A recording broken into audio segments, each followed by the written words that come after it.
ಇದು SS digital channel, Shri ಸುಮಂಗಲಿ digital channel. ನೀವು ನೋಡ್ತಾ ಇದ್ದೀರಿ ಸುದ್ದಿ ಸಮಯ, ಸ್ಥಳೀಯ ಸುದ್ದಿಗಳಿಗಾಗಿ.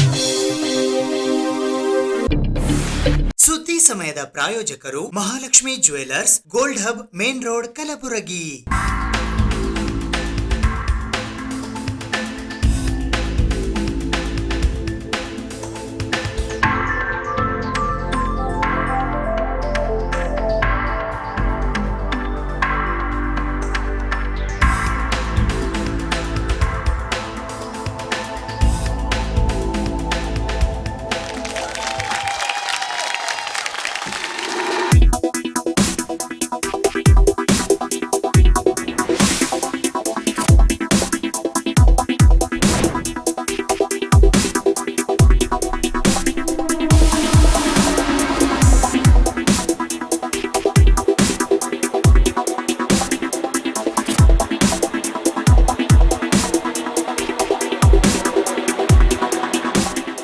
Mahalakshmi jewellers, gold hub, main road, Gulbarga.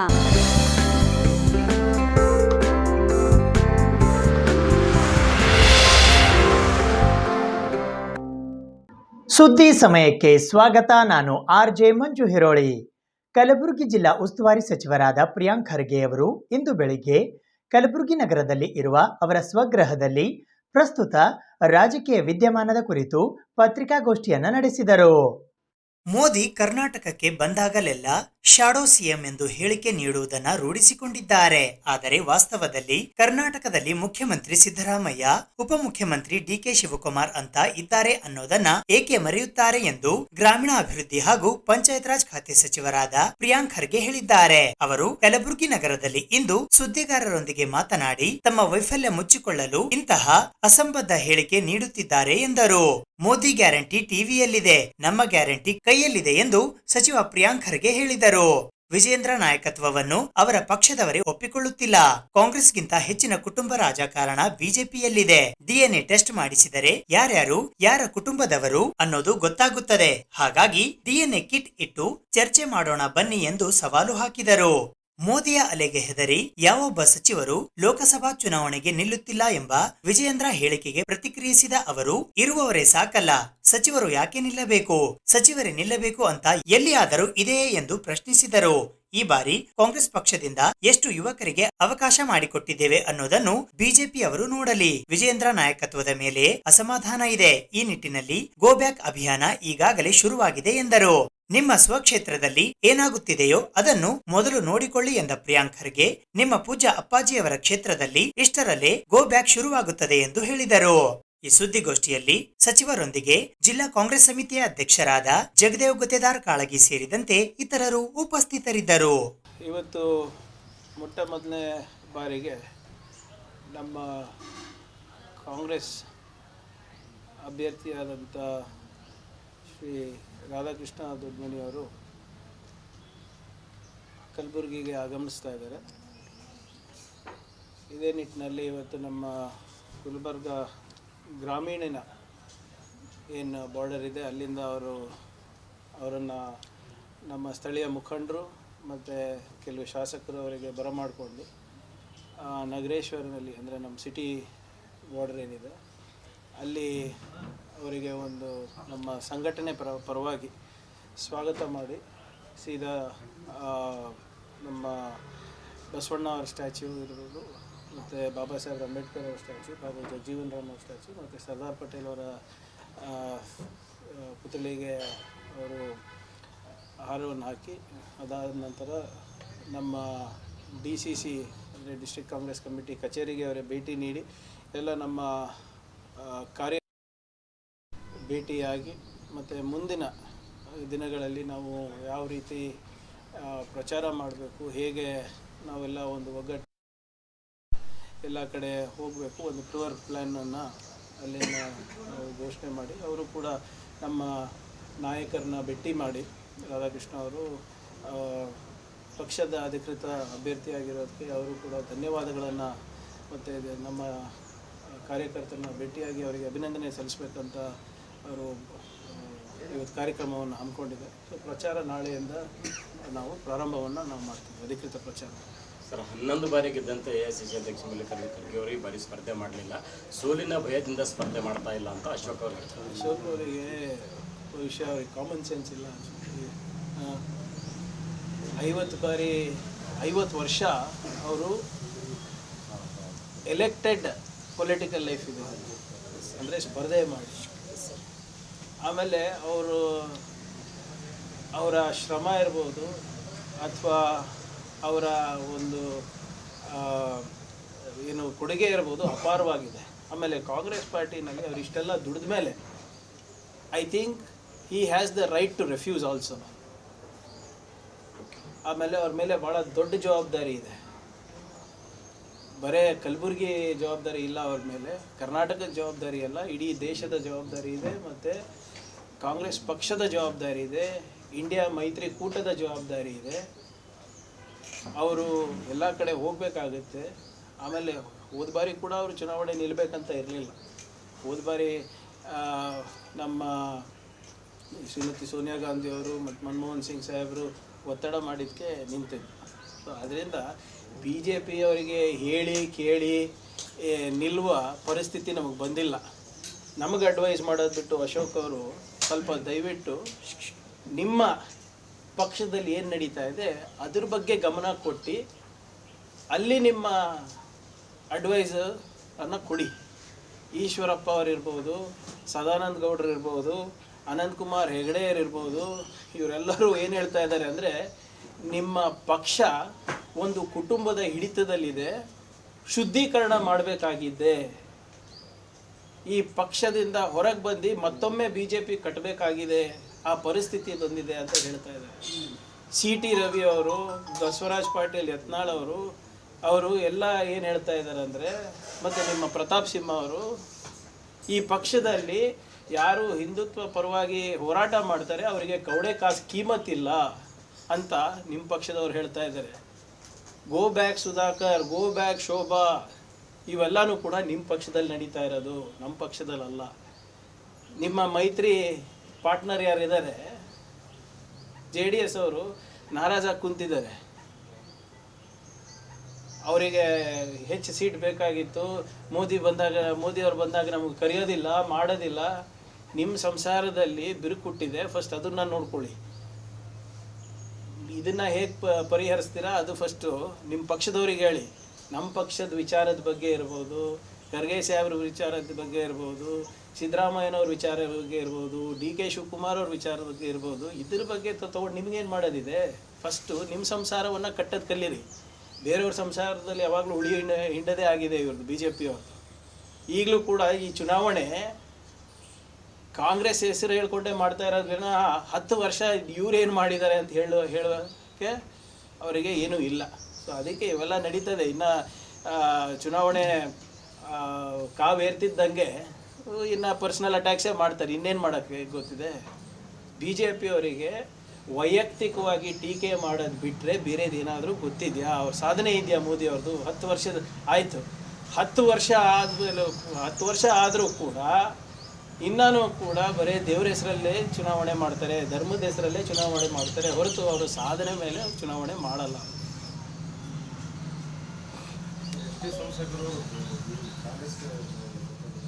ನಾನು ಅವತ್ತಿಂದ ಹೇಳ್ತಾ ಇದ್ದೀವಲ್ಲ ಇವರೇ, ನೀವು ಸ್ವಲ್ಪ ಈ ಚುನಾವಣೆ ಹತ್ರ ಇನ್ನು ಈಗಾಗಲೇ ಬಿಟ್ಟು ಬರ್ತಾ ಇದ್ದಾರಲ್ಲ, ಕೆಲವು ನಾಯಕರಾಗಲೇ ಬಿಟ್ಟು ಬಂದಿದ್ದಾರೆ, ಕೆಲವರು ಇನ್ನೂ ಅಲ್ಲೇ ಅಸಮಾಧಾನದಿಂದ ಅಲ್ಲಿ ಇದ್ದಾರೆ. ಆಮೇಲೆ ನಾವು ಭಾಳ ಸ್ಪಷ್ಟವಾಗಿ ನಾವು ಹೇಳಿದ್ದೀವಿ, ಯಾರು ನಮ್ಮ ತತ್ವ ಸಿದ್ಧಾಂತವನ್ನು ಒಪ್ಕೊಂಡು ಬರ್ತಾರೆ ಅವ್ರಿಗೆ ಸ್ವಾಗತ, ನಿಮಗೂ ಸ್ವಾಗತ. ಕಲಬುರಗಿ ಅಭ್ಯರ್ಥಿ ಪದೇ ಪದೇ ಒಂದು ಮಾತು ಹೇಳ್ತಾ ಇರುವಂಥದ್ದು, ಫೇರ್ ಆಗಿ ಎಲೆಕ್ಷನ್ ನಡಿಬೇಕು, ಫೇರ್ ಆಗಿ ಎಲೆಕ್ಷನ್ ನಡಿಬೇಕು, ಫ್ರೀ ಆ್ಯಂಡ್ ಫೇರ್. ಏನಕ್ಕೆ ಏನಂತ ನನಗೆ ಗೊತ್ತಿಲ್ಲ, ಅವ್ರಿಗೆ ಕೇಳಿ. ಈಗ ಹೇಳ್ತಾ ಇರೋದು ಆಯ್ತು ಸರ್, ಎಲೆಕ್ಷನ್ ಕಮಿಷನ್ನು ಯಾರ ಅಂಡರ್ ಇದೆ? ಕಾನ್ಸ್ಟಿಟ್ಯೂಷನಲ್ ಬಾಡಿ ಅಂತ ಹೇಳ್ತಾರೆ, ಹೌದಾ ಇಲ್ಲ? ಮೋದಿ ಅವರು ಆ ಕಾನ್ಸ್ಟಿಟ್ಯೂಷನಲ್ ಬಾಡಿಯನ್ನು ಡೈಲ್ಯೂಟ್ ಮಾಡಿ ಇನ್ನು 2 ಮೆಂಬರ್ಸು ಮಿನಿಸ್ಟರ್ಸ್ನ ಏನು ಎಲೆಕ್ಷನ್ ಕಮಿಷನರ್ಸ್ನ ಆಯ್ಕೆ ಮಾಡುವ ನಿಟ್ಟಿನಲ್ಲಿ ಅಸಂವಿಧಾನಿಕವಾಗಿ ತಂದಿಟ್ಟರು, ಹೌದಾ ಇಲ್ಲ? ಎಲೆಕ್ಷನ್ ಕಮಿಷನ್ನು ಯಾರ ಕೈಗೊಂಬೆ ಆಗಿದೆ? ITED ಯಾರ ಕೈಗೊಂಬೆ ಆಗಿದೆ, CBI ಯಾರ ಕೈಗೊಂಬೆ ಆಗಿದೆ. ಪದೇ ಪದೇ ಇದು ಕಾನೂನು ಸುವ್ಯವಸ್ಥೆ ಹಾಳಾಗಿದೆ. ಫ್ರೀ ಆ್ಯಂಡ್ ಫೇರ್ ಎಲೆಕ್ಷನ್ ಆಗಬೇಕಂದ್ರೆ ಸಂಸದರು ಹೇಳಬೇಕು, ಎಲ್ಲ ನಿಮ್ಮ ಕೈನಲ್ಲೇ ಇದೆ, ಮೋದಿ ಕೈಲಿದೆ, ಅಮಿತ್ ಶಾ ಅವ್ರ ಕೈಲಿದೆ. ಅಂದರೆ ಅಮಿತ್ ಶಾ ಅವ್ರು ಏನಾದರೂ ನಿಮ್ಗೆ ಸೋಲ್ಸೋಕ್ಕೆ ಏನಾದರೂ ಪ್ಲ್ಯಾನ್ ಮಾಡಿದಾರಾ, ಅಥವಾ ಮೋದಿ ಅವ್ರು ನಿಮಗೆ ನಿಮ್ಗೆ ಸೋಲ್ಸೋಕ್ಕೆ ಪ್ಲ್ಯಾನ್ ಮಾಡಿದಾರಾ? ನಮ್ಗೆ ಗೊತ್ತಿಲ್ಲ, ನೀವು ಹೇಳ್ಬೇಕು ತಾನೆ.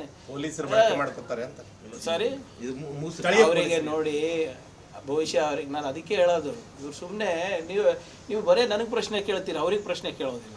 ಯಾರು ಲಾಂಗ್ ಸ್ಟ್ಯಾಂಡಿಂಗ್ ಆಫೀಸರ್ಸ್ ಇದೆ ಅವರು ಎಲೆಕ್ಷನ್ ಕಮಿಷನ್ ಅವ್ರು ಚೇಂಜ್ ಮಾಡಲ್ವ ಸರ್? ಯಾವ ಆಫೀಸರು ಸ್ಥಳೀಯದವ್ರು ಇರ್ತಾರೆ, ಅಂದರೆ ಲೋಕಲ್ ಇರ್ತಾರೆ.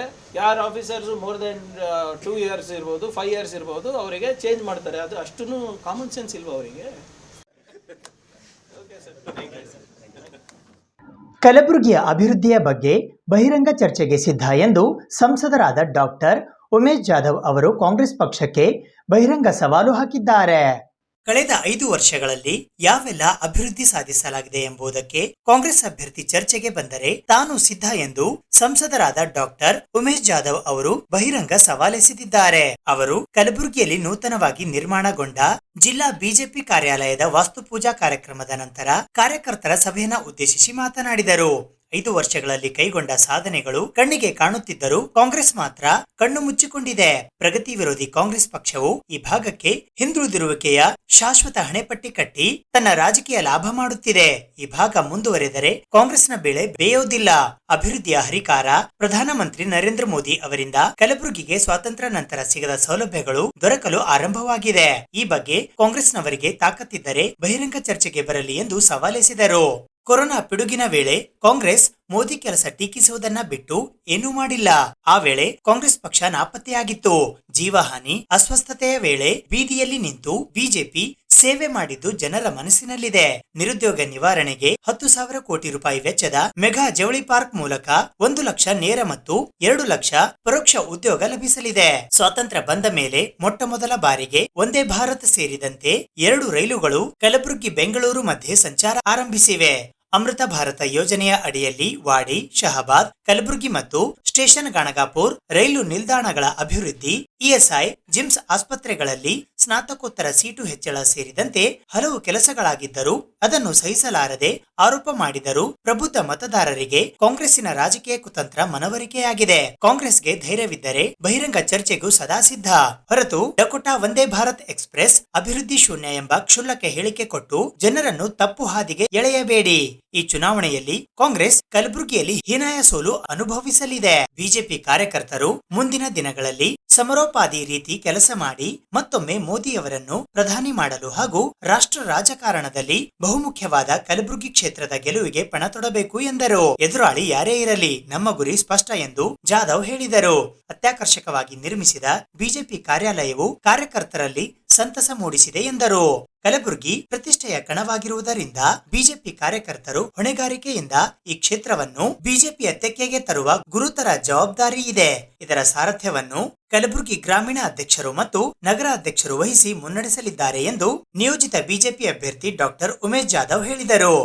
ಬಿಜೆಪಿ ಕಾರ್ಯಾಲಯದ ವಾಸ್ತುಪೂಜೆ ನೆರವೇರಿದ್ದು ಶೀಘ್ರ ಕಟ್ಟಡ ಕೆಲಸ ಪೂರ್ಣಗೊಳಿಸಿ ಅಮಿತ್ ಶಾ ಹಾಗೂ ಬಿವೈ ವಿಜಯೇಂದ್ರ ಸಮ್ಮುಖದಲ್ಲಿ ಉದ್ಘಾಟಿಸಲಾಗುವುದು ಎಂದು ಪಕ್ಷದ ಗ್ರಾಮೀಣ ಅಧ್ಯಕ್ಷರಾದ ಶಿವರಾಜ್ ಪಾಟೀಲ್ ರದ್ದೇವಾಡ್ಗಿ ಹೇಳಿದರು. ಕಲಬುರಗಿ ಪ್ರತಿಷ್ಠೆಯ ಲೋಕಸಭೆಯಾಗಿದ್ದು ಕಾರ್ಯಕರ್ತರು ಹಗಲಿರುಳು ದುಡಿದು ಮೋದಿ ಕನಸು ನನಸು ಮಾಡಲು ಸಿದ್ಧರಾಗಿ ಎಂದು ಕರೆ ನೀಡಿದರು. ಲೋಕಸಭೆ ಚುನಾವಣೆಯಲ್ಲಿ ಕಾಂಗ್ರೆಸ್ ತನ್ನ ಎಲ್ಲಾ ಕುತಂತ್ರ ಬಳಸಲು ಸಿದ್ಧವಾಗಿದ್ದು ಕಾರ್ಯಕರ್ತರು ಅದರ ಬಗ್ಗೆ ಕಣ್ಗಾವಲು ಇಟ್ಟು ಸವಾಲಾಗಿ ಸ್ವೀಕಾರ ಮಾಡಲು ಕಾರ್ಯಕರ್ತರಿಗೆ ನಗರ ಬಿಜೆಪಿ ಅಧ್ಯಕ್ಷ ಚಂದು ಪಾಟೀಲ್ ಕರೆ ಇಟ್ಟರು. ಈ ಕಾರ್ಯಕ್ರಮದಲ್ಲಿ ವಿಧಾನ ಪರಿಷತ್ತಿನ ಸದಸ್ಯರಾದ ಬಿಜಿ ಪಾಟೀಲ್, ಕಲಬುರಗಿ ಗ್ರಾಮೀಣ ಮತಕ್ಷೇತ್ರದ ಶಾಸಕರಾದ ಬಸವರಾಜ್ ಮತ್ತಿಮೂಡ್, ಮಾಜಿ ವಿಧಾನ ಪರಿಷತ್ತಿನ ಸದಸ್ಯರಾದ ಅಮರನಾಥ್ ಪಾಟೀಲ್, ಮುಖಂಡರಾದ ಅವಣ್ಣ ಮ್ಯಾಕೇರಿ, ಶೋಭಾಬಾಣಿ ಸೇರಿದಂತೆ ಮತ್ತಿತರರು ಉಪಸ್ಥಿತರಿದ್ದರು. ಕಲಬುರಗಿ ಲೋಕಸಭಾ ಕ್ಷೇತ್ರದ 8 ಮಂಡಲಗಳ ಪ್ರಮುಖರು ಈ ಸಭೆಯಲ್ಲಿ ಹಾಜರಿದ್ದರು. ಈ ಕಾರ್ಯಕ್ರಮದಲ್ಲಿ ಅಶೋಕ್ ಬಗಲಿ ಅವರು ಸ್ವಾಗತಿಸಿ ಕಾರ್ಯಕ್ರಮ ನಿರೂಪಿಸಿದರು. ಮಹಾದಾಸೋಹಿ ಶ್ರೀ ಶರಣಬಸವೇಶ್ವರರ ಜಾತ್ರಾ ಮಹೋತ್ಸವದ ಅಂಗವಾಗಿ ಇಂದು ಮಧ್ಯಾಹ್ನ ದಾಸೋಹ ಮಹಾಮನೆಯಲ್ಲಿ ಶಾಸಕರುಗಳ ಸಮ್ಮುಖದಲ್ಲಿ ಪರಮಪೂಜ್ಯ ಡಾಕ್ಟರ್ ಶರಣಬಸವಪ್ಪ ಅಪ್ಪಾಜಿ ಹಾಗೂ ಪೂಜ್ಯ ಮಾತೋಶ್ರೀ ಡಾಕ್ಟರ್ ದಾಕ್ಷಾಯಣಿಯಸ್ ಅಪ್ಪ ಅವರು ಪತ್ರಿಕಾಗೋಷ್ಠಿಯನ್ನು ನಡೆಸಿದರು. ಗ್ರಾಮ ದೇವತೆ ಮಹಾದಾಸೋಹಿ ಶರಣಬಸವೇಶ್ವರರ 202ನೆಯ ಯಾತ್ರಾ ಮಹೋತ್ಸವದ ಆಚರಣೆಯ ಅಂಗವಾಗಿ ಹಿರಿಯ ಸಮಾಜ ಸೇವಕರುಗಳ ಸಮ್ಮುಖದಲ್ಲಿ ಪತ್ರಿಕಾಗೋಷ್ಠಿಯನ್ನು ಇಂದು ದಿನಾಂಕ 27ನೇ ಮಾರ್ಚ್ 2024ರಂದು ಮಧ್ಯಾಹ್ನ 1:30 ಗಂಟೆಗೆ ಹಮ್ಮಿಕೊಳ್ಳಲಾಗಿತ್ತು. ಶರಣಬಸವೇಶ್ವರ ಸಂಸ್ಥಾನದ ಪೀಠಾಧಿಪತಿಗಳಾದ ಪರಮಪೂಜ್ಯ ಡಾಕ್ಟರ್ ಶರಣಬಸವಪ್ಪ ಅಪ್ಪಾಜಿ, ಶರಣಬಸವೇಶ್ವರ ಸಂಸ್ಥಾನದ ಭಾವಿ ಪೀಠಾಧಿಪತಿಗಳಾದ ಪರಮಪೂಜ್ಯ ಚಿರಂಜೀವಿ ದೊಡ್ಡಪ್ಪ ಅಪ್ಪ, ಪೂಜ್ಯ ಶರಣಬಸವಪ್ಪ ಅಪ್ಪ ಫ್ಯಾಮಿಲಿ ಟ್ರಸ್ಟ್ ಚೀಫ್ ಟ್ರಸ್ಟಿ ಮತ್ತು ಎಸ್ವಿವಿ ಸಂಘದ ಚೇರ್ಪರ್ಸನ್ ಮಾತೋಶ್ರೀ ಪೂಜ್ಯ ಡಾಕ್ಟರ್ ದಾಕ್ಷಾಯಿಣಿ ಅಪ್ಪ, ಶರಣಬಸವೇಶ್ವರ ಸಂಸ್ಥಾನ ಮತ್ತು ವಿದ್ಯಾವರ್ಧಕ ಸಂಘದ ಕಾರ್ಯದರ್ಶಿಗಳಾದ ಬಸವರಾಜ್ ದೇಶ್ಮುಖ್ ಪತ್ರಿಕಾಗೋಷ್ಠಿಯನ್ನ ನಡೆಸಿದರು. ದಿನಾಂಕ 26ನೇ ಮಾರ್ಚ್ 2024ರಿಂದ ಆರಂಭಗೊಂಡ ಶರಣಬಸವೇಶ್ವರರ ಜಾತ್ರೆಯ ಧಾರ್ಮಿಕ ಆಚರಣೆಗಳು ದಿನಾಂಕ 29ನೇ ಮಾರ್ಚ್ 2024ರಂದು ಉಚ್ಛಾಯಿ ಮತ್ತು 30ನೇ ಮಾರ್ಚ್ 2024ರಂದು ರಥೋತ್ಸವದೊಂದಿಗೆ ದಿನಾಂಕ 9ನೇ ಏಪ್ರಿಲ್ 2024ರ ಯುಗಾದಿ ಹಬ್ಬದವರೆಗೆ ನಡೆಯುವ ಎಲ್ಲಾ ಧಾರ್ಮಿಕ ಆಚರಣೆಗಳ ಕುರಿತು ಭಕ್ತ ಸಮೂಹಕ್ಕೆ ಮಾಹಿತಿ ನೀಡುವುದಕ್ಕಾಗಿ ಈ ಪತ್ರಿಕಾಗೋಷ್ಠಿಯನ್ನ ಪೂಜ್ಯರು ಆಯೋಜಿಸಿದ್ದರು. ಕಲಬುರಗಿಯ ಮಹಾದಾಸೋಹಿ ಶ್ರೀ ಶರಣಬಸವೇಶ್ವರರು ದಿನಾಂಕ 11ನೇ ಮಾರ್ಚ್ 1822ರ ಸೋಮವಾರದಂದು ಲಿಂಗೈಕ್ಯರಾದರು. ನಂತರ ಅವರ ಸಮಾಧಿಯ ಮೇಲೆ ಗೋಪುರವನ್ನ ಕಟ್ಟಲಾಯಿತು. ಅದುವೇ ಇಂದಿನ ಕಲಬುರಗಿಯಲ್ಲಿನ ಪವಿತ್ರವಾದ ಶ್ರೀ ಶರಣಬಸವೇಶ್ವರ ದೇವಸ್ಥಾನ. ಅವರ ದಾಸೋಹ ಪರಂಪರೆಯನ್ನು ಜನತೆಯ ಮನದಲ್ಲಿ ಹಸಿರಾಗಿ ಉಳಿಸಲು ಅವರು ಲಿಂಗೈಕ್ಯರಾದ ದಿನದಂದು ಪ್ರತಿ ವರ್ಷವೂ ರಥೋತ್ಸವ ನಡೆಸಲಾಗುತ್ತದೆ. ಸುಮಾರು 17 ದಿನಗಳ ಕಾಲ ನಡೆಯುವ ಜಾತ್ರೆಯಲ್ಲಿ ಮೊದಲ ದಿನದಂದು ಅಡ್ಡಪಲ್ಲಕ್ಕಿ ಉತ್ಸವ ನಡೆಯುತ್ತದೆ. ಈ ಉತ್ಸವದಲ್ಲಿ ಶ್ರೀ ಶರಣಬಸವೇಶ್ವರರ ದಿವ್ಯ ಬಿಂಬಗಳು ಇರುವ ಅವಳಿ ವಿಗ್ರಹವನ್ನು ಅಡ್ಡಪಲ್ಲಕ್ಕಿಯಲ್ಲಿ ಮೆರವಣಿಗೆ ಮಾಡಲಾಗುತ್ತದೆ. ಈ ಮೆರವಣಿಗೆಯಲ್ಲಿ ನಂದಿಕೋಲುಗಳ ಕುಣಿತ, ಡೊಳ್ಳು ಕುಣಿತ, ಜಾನಪದ ಕಲಾ ತಂಡಗಳ ಪ್ರದರ್ಶನ ಹಾಗೂ ಭಜನೆಯ ತಂಡದವರಿಂದ ಭಜನೆ ನಡೆಯುತ್ತದೆ. ಅಡ್ಡಪಲ್ಲಕ್ಕಿಯಲ್ಲಿ ದೇವಸ್ಥಾನದ ಸುತ್ತ 5 ಸುತ್ತುಗಳನ್ನು ಹಾಕಲಾಗುತ್ತದೆ. ಈ ಉತ್ಸವದಲ್ಲಿ ಸಾವಿರಾರು ಭಕ್ತರು ಶ್ರದ್ಧೆಯಿಂದ ಪಾಲ್ಗೊಳ್ಳುತ್ತಾರೆ. ಮಾರ್ಚ್ 29 ಮತ್ತು 30ರಂದು ಕ್ರಮವಾಗಿ ಉಚ್ಛಾಯಿ ಮತ್ತು ತೇರಿನ ಉತ್ಸವಗಳು ಶರಣಬಸವೇಶ್ವರರ ದೈವಾಧೀನತೆಯ ಪ್ರತೀಕವಾಗಿ ರಥೋತ್ಸವ ಕಾರ್ಯಕ್ರಮ ನಡೆಯುತ್ತದೆ. ಈ ದಿನದಂದು ಬೆಳಿಗ್ಗೆ ಶ್ರೀ ಶರಣಬಸವೇಶ್ವರರಿಗೆ ವಿಶೇಷವಾದ ಪೂಜೆ ಸಲ್ಲಿಸಲಾಗುತ್ತದೆ. ಸಂಜೆಯ ವೇಳೆ ರಥೋತ್ಸವ ಕಾರ್ಯಕ್ರಮ ನಡೆಯುತ್ತದೆ. ಶರಣಬಸವೇಶ್ವರ ಸಂಸ್ಥಾನದ ಪೀಠಾಧಿಪತಿಗಳು ಶರಣಬಸವೇಶ್ವರರ ಭಕ್ತ ಸಂಕುಲಕ್ಕೆ ಅಷ್ಟೈಶ್ವರ್ಯಗಳು ಪ್ರಾಪ್ತವಾಗಲಿ ಎಂದು ಶರಣರು ನೀಡಿದ ಪರುಷ ಬಟ್ಟಲ ದರ್ಶನವನ್ನು ಮಾಡಿಸುವುದರ ಮೂಲಕ ರಥೋತ್ಸವ ಕಾರ್ಯಕ್ರಮಕ್ಕೆ ಚಾಲನೆ ನೀಡುತ್ತಾರೆ. ಸುಮಾರು 15 ದಿವಸ ಸಹಸ್ರಾರು ಲಕ್ಷಗಟ್ಟಲೆ ಜನ ಬಂದು ದರ್ಶನ ಪಡೆದು ಪ್ರಸಾದ ಪಡೆದು ಹೋಗ್ತಾರೆ. ಅದನ್ನು ಎಲ್ಲ ವ್ಯವಸ್ಥೆಯನ್ನು ನಮ್ಮ ಸಂಸ್ಥೆ ಮತ್ತು ನಮ್ಮ ಸರ್ಕಾರದಿಂದ ನಮಗೆ ಎಲ್ಲ ಅಂದರೆ ಶಾಸಕರು ಮತ್ತು ಎಲ್ಲರೂ ನಮ್ಮ ನೆರವಿಗೆ ನಿಂತಿದ್ದಾರೆ. ನಮ್ಮ ಜಿಲ್ಲಾಡಳಿತ ಮತ್ತು ಕಾರ್ಪೊರೇಷನ್, ಸಿಟಿ ಕಾರ್ಪೊರೇಷನ್ ಮತ್ತು ವೈದ್ಯಕೀಯರು ಮತ್ತು ನಮ್ಮ KSRTC ಬಸ್ಸಿನವರು ಮತ್ತು ರೈಲ್ವೆ ವಿಭಾಗದವರು ಮತ್ತು ಹೆಚ್ಚಿನದಾಗಿ ನಮ್ಮ ಪೊಲೀಸ್ ಡಿಪಾರ್ಟ್ಮೆಂಟ್ ನಮ್ಮ ಸಹಕಾರ ನೀಡ್ತಾ ಇದ್ದಾರೆ. ಎಲ್ಲ ರೀತಿಯಿಂದ ನಾವು ಲಕ್ಷಾಂತರ ಬಂದಂಥ ಭಕ್ತರಿಗೆ ಸರಳವಾಗಿ ಎಲ್ಲರಿಗೂ ಎಲ್ಲ ಸುಸಜ್ಜಿತವಾಗಿ ಅವರಿಗೆ ಪ್ರಸಾದ ದರ್ಶನ ಪಡೆದು ಪ್ರಸಾದ ಹೋಗುವ ವ್ಯವಸ್ಥೆಯನ್ನು ಮಾಡಲಾಗಿದೆ. ಅದಕ್ಕೆ ಈ ವೇದಿಕೆಗಳಿಗೆ ಬಂದಂಥ ನಮ್ಮ ಪರಮ ಪೂಜ್ಯ 8ನೇ ಪೀಠಾಧಿಪತಿಗಳಾದ ಪರಮ ಪೂಜ್ಯ ಡಾಕ್ಟರ್ ಶರಣಬಸವಪ್ಪ ಅಪ್ಪಾಜಿ ಅವರಿಗೆ ಈ ಸಂದರ್ಭದಲ್ಲಿ ಸ್ವಾಗತವನ್ನು ಕೋರುತ್ತೇನೆ. ಅದೇ ರೀತಿಯಾಗಿ ಮಾತೋಶ್ರೀ ನಮ್ಮ ಅನ್ನಪೂರ್ಣೇಶ್ವರ ದಾಸೋಹ ಅನ್ನಪೂರ್ಣೇಶ್ವರ ಮಾತೋಶ್ರೀ ದಾಕ್ಷಾಯಿಣಿ ಕೂಡ ಈ ಸಂದರ್ಭದಲ್ಲಿ ಸ್ವಾಗತವನ್ನು ಕೋರುತ್ತೇವೆ. ನಮ್ಮ ಶರಣಬಸವೇಶ್ವರ ಸಂಸ್ಥಾನದ 9ನೇ ಪೀಠಾಧಿಪತಿಗಳಾದ ಚಿರಂಜೀವಿ ದೊಡ್ಡಪ್ಪ ಅಪ್ಪಾಜಿಯವರು ಕೂಡ ಸಂದರ್ಭದಲ್ಲಿ ಸ್ವಾಗತವನ್ನು ಕೋರುತ್ತೇವೆ. ಅಪ್ಪ ಅವರ ನೇತೃತ್ವದಲ್ಲಿ ಏನು ಈಗಾಗಲೇ ನಮ್ಮ ಒಂದು ದಾಸೋಹದ ಪರಂಪರೆ ಇದೆ. ಈ 202ನೇ ಜಾತ್ರಾ ಮಹೋತ್ಸವ ಯಾವಾಗ ಜೇವರ್ಗಿ ತಾಲೂಕು ಅರಳಗುಂಡಿಯಿಂದ ಪರಮಪೂಜ್ಯರ ಅನೇಕ ಪಾವಾಡಗಳನ್ನು ಮಾಡುತ್ತಾ ಕಲಬುರಗಿ ನಾಡಿನಲ್ಲಿ ಕಾಲಿಟ್ಟು ಈ ಜಾಗದಲ್ಲಿ ಅವರು ನಿಂತ ನಂತರ ಇವತ್ತಿಗೆ 2200 ವರ್ಷಗಳ ಹಿಂದೆ ಸಾಕಷ್ಟು ವರ್ಷಗಳಾದ ಬಳಿಕ 2202ನೇ ಜಾತ್ರೆ ಇದೆ. ಈ ಜಾತ್ರೆ ಒಂದು ಐತಿಹಾಸಿಕವಾಗಿರ್ತಕ್ಕಂಥ ಜಾತ್ರೆ. ಇಡೀ ದೇಶಕ್ಕೆ ಕರೋನಾ ಬಂದರೂ ಕೂಡ ಈ ಜಾತ್ರೆ ನಿಲ್ಲಿಲ್ಲ. ಒಂದು ಪಾವಡ ಸದೃಶ ರೀತಿಯಲ್ಲಿ ಪರಮ ಪೂಜ್ಯ ಶರಣಬಸಪ್ಪ ಅಪ್ಪ ಅವರ ತೇರು ಭಾಳ ಸರಳವಾಗಿ ಬಂದಿರತಕ್ಕಂಥದ್ದು ಇತಿಹಾಸ ಇದೆ. ಯಾವುದೇ ಒಂದು ಅಹಿತಕರ ಘಟನೆಯಲ್ಲಿ ಯಾರಿಗೂ ಕೂಡ ಒಂದು ಸೋಂಕು ತಗಲದೆ ಈ ಜಾತ್ರೆಯನ್ನು ನಡೆದಿರ್ತಕ್ಕಂಥದ್ದು. ಅಂಥದ್ದೇ ಇವತ್ತು ನಾಳೆ ನಿನ್ನೆ ಏನು ನಮ್ಮ 26ನೇ ತಾರೀಕು ದಿವಸ ಕಾಮದಾನ ಆದ ನಂತರ ಆ ಬೂದಿನಿಂದ ಹುಣ್ಣಿನಿಂದ 5ನೇ ದಿನಕ್ಕೆ ಜಾತ್ರೆ ಆಗದೆ ಹಿಂದಿನಿಂದ ಪರಂಪರೆ. ಅದರ ಪ್ರಕಾರವಾಗಿ ಇವತ್ತು ನಿನ್ನೆ ನಮ್ಮ ಕಾಮದಾನ ಆದ ನಂತರ ನಿನ್ನೆ ದಿವಸ ಆ ರಥದ ಗಾಲಿ ಚಕ್ರಗಳು ಹೊರಗೆ ಬಂದು ಎಲ್ಲ ಈ ಬ್ರಹ್ಮಪುರ ಬಡಾವಣೆ ಎಲ್ಲ ಜನರು ಕೂಡ ಆಹ್ವಾನಗಳನ್ನು ಕೊಡ್ತಾ ಪರಮ ಪೂಜ್ಯ ಅಪ್ಪ ಅವರು, ಚಿರಂಜೀವಿ ಅವರು, ಮಾತುಶ್ರೀ ಅವರು, ದೇಶಮುಖ್ ಅವರು ಎಲ್ಲರೂ ಸೇರಿ ಏನಪ್ಪ ಅಂದ್ರೆ ಆಹ್ವಾನವನ್ನು ಕೊಡೋದರ ಮೂಲಕ ಜಾತ್ರೆ ಪ್ರಾರಂಭವಾಗಿದೆ.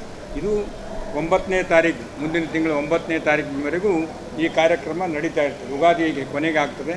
ಈ ಜಾತ್ರಾ ಮಹೋತ್ಸವದ ಅಂಗವಾಗಿ ನಮ್ಮ ಏನು ಖಾಜಾ ಬಂದೇನವಾಜ್ ಮತ್ತು ದೇಸುರಾಜ್ ದರ್ಗಾದ ಪೀಠಾಧಿಪತಿಗಳು ಮತ್ತು ಉಳಿದ ಎಲ್ಲ ಸಮುದಾಯಗಳು ಎಲ್ಲರೂ ಇದರ ಉದ್ದೇಶ ಏನಂದರೆ ರಾಷ್ಟ್ರೀಯ ಭಾವೈಕ್ಯತೆಯ ಸಂಕೇತ. ಈ ದೇಶದಲ್ಲಿ ಎಲ್ಲಿಯಾದರೂ ನಡೆದು ಬಂದರೆ ಶರಣಬಸವೇಶ್ವರ ಮತ್ತು ಖಾಜಾ ಬಂದಿನ ಅಭಿನವ ಸಂಬಂಧದಿಂದ ಇವತ್ತು ಕೂಡ ಹೆಸರಾಂತ. ಇವತ್ತು ಅವರು ಬರಬೇಕಾಗಿತ್ತು, ಕೆಲವು ಕಾರಣಾಂತರಗಳಿಂದ ಅವ್ರು ಬಂದಿಲ್ಲ. ಇವತ್ತು ಮತ್ತು 26ನೇ ತಾರೀಕಿನಿಂದ ಏನು 9ನೇ ತಾರೀಕಿನಲ್ಲಿ ನಡೀತಕ್ಕಂಥ ಕಾರ್ಯಕ್ರಮ. ಇವತ್ತು 29ನೇ ತಾರೀಕು ದಿವಸ ಉಚಾಯಿ ಕಾರ್ಯಕ್ರಮ ಸಾಯಂಕಾಲ 6 ಗಂಟೆಗೆ ಉಚಾಯಿ ಪ್ರಾರಂಭ ಆಗ್ತದೆ. ಮತ್ತು 30ನೇ ತಾರೀಕು ದಿವಸ ರಥೋತ್ಸವ. ಸುಮಾರು ಲಕ್ಷಾವಧಿ ಜನ ಈ ರಥೋತ್ಸವದಲ್ಲಿ ಭಾಗವಹಿಸಿ ಎಲ್ಲರೂ ಶರಣಬಸವೇಶ್ವರ ಆಶೀರ್ವಾದದಿಂದ ಪಡೆದುಕೊಳ್ಳೋಕ್ಕೆ ಹುಬ್ಬಳ್ಳಿಯಿಂದ, ಗದಗನಿಂದ, ಧಾರವಾಡದಿಂದ, ಇಡೀ ಕರ್ನಾಟಕದ ನಾನಾ ವಿಧದ ಭಾಗದಿಂದ, ಸೋಲಾಪುರದಿಂದ, ಮಹಾರಾಷ್ಟ್ರ ಮತ್ತು ತಮಿಳುನಾಡು, ಆಂಧ್ರದಿಂದ ಕೂಡ ಸಾಕಷ್ಟು ಜನ ಈ ಜಾತ್ರೆಯಲ್ಲಿ ಭಾಗವಹಿಸ್ತಾ ಇದ್ದಾರೆ. ಸರ್ಕಾರ ಮತ್ತು ಸಂಸ್ಥಾ ಸಾಕಷ್ಟು ಕುಡಿಯುವ ನೀರಿನ ವ್ಯವಸ್ಥೆ, ಶುದ್ಧವಾದ ಮತ್ತು ಎಲ್ಲ ರೀತಿಯಿಂದ ಸೌಲಭ್ಯಗಳು ಸಿಗ್ತಕ್ಕಂಥ ಜನರಿಗೆ ಅನುಕೂಲ ಆಗ್ತಕ್ಕಂಥ ರೀತಿಯಲ್ಲಿ ಈಗಾಗಲೇ ಜಾತ್ರೆಯ ಸಂಸ್ಥೆ ಎಲ್ಲರೂ ಕೈಗೊಂಡಿದ್ದಾರೆ. ಅಧಿಕಾರಿಗಳು ಕೂಡ ಈ ಸಭೆಗೆ ಭೇಟಿ ಕೊಟ್ಟು ಪೊಲೀಸ್ ಕಮಿಷನರ್ ಆಗಲಿ, ಮಹಾನಗರ ಪಾಲಿಕೆ ಕಮಿಷನರ್ ಆಗಲಿ, ಜಿಲ್ಲಾಧಿಕಾರಿಗಳಾಗಲಿ ಎಲ್ಲರೂ ಕೂಡ ಈ ಜಾತ್ರೆಗೆ ಸಹಕರಿಸ್ತೀವಿ ಅಂತಕ್ಕಂಥ ಮಾತನ್ನು ಹೇಳಿದರೆ, ಸಾರ್ವಜನಿಕರಿಗೆ ಸಮಯಕ್ಕೆ ಸರಿಯಾಗಿ ಏನು ಪರಮ ಪೂಜ್ಯ ಅಪ್ಪ ಅವರ ನೇತೃತ್ವದಲ್ಲಿ ಏನು ಪರ್ಸು ಬಟ್ಲು ಅಂತಕ್ಕಂಥದ್ದು ಭಾಳ ವಿಶೇಷವಾಗಿ. ಆ ಜಾತ್ರೆಯ ವಿಶೇಷವೇ ಪರ್ಸು ಬಟ್ಲು ಅಂದರೆ ಇವತ್ತಿನೂ ಕೂಡ ಈ ಇತಿಹಾಸವನ್ನು ತೆಗೆದು ನೋಡಿದ್ರೆ ಯಾರು ಕಲಬುರಗಿ ಶರಣನನ್ನು ನಂಬಿ ಪಾದ ಇಟ್ಟು ಇವತ್ತಿನವರೆಗೂ ಜಾಗ ಖಾಲಿ ಮಾಡಿ ಹೋಗಿರ್ತಕ್ಕಂಥ ಉದಾಹರಣೆಗಳಿಲ್ಲ. ಆ ಪರ್ಸು ಬಟ್ಲಿನ ವಿಶೇಷ ದರ್ಶನ ಅವತ್ತಿನ ದಿವಸ ಇದೆ. ಯಾಕಂದರೆ 30ನೇ ತಾರೀಕು ದಿವಸ 6 ಗಂಟೆಗೆ ಪರಮ ಪೂಜ್ಯ ಅಪ್ಪ ಅವರಿಂದ, ಸಣ್ಣ ಅಪ್ಪ ಅವರಿಂದ ಆ ಪರ್ಸು ಬಟ್ಲನ್ನು ಬಂದ್ರೆ ತೋರಿಸಿ ಆ ಉತ್ಸಾಹಿ ಮರುದಿವಸ ಏನಪ್ಪ ಅಂದ್ರೆ ತೇರಿಗೆ ಏನಪ್ಪ ಅಂದ್ರೆ ಚಾಲನೆ ಕೊಡ್ತಾರೆ.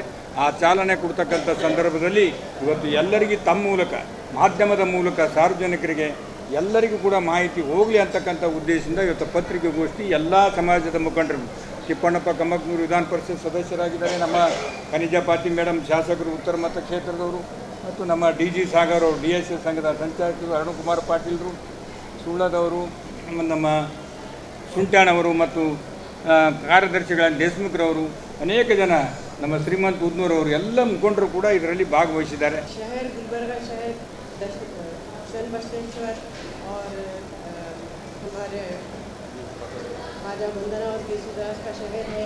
यहाँ पर हमेशा से गंगा जमुना तहजीब रही है. हम सब मिलजुल कर यहाँ पर ईद हो या दिवाली, होली हो, सब मिलकर मनाते हैं यहाँ पर. और जो उम्मीद है आइंदा भी इसी तरह से यहाँ पर होगा.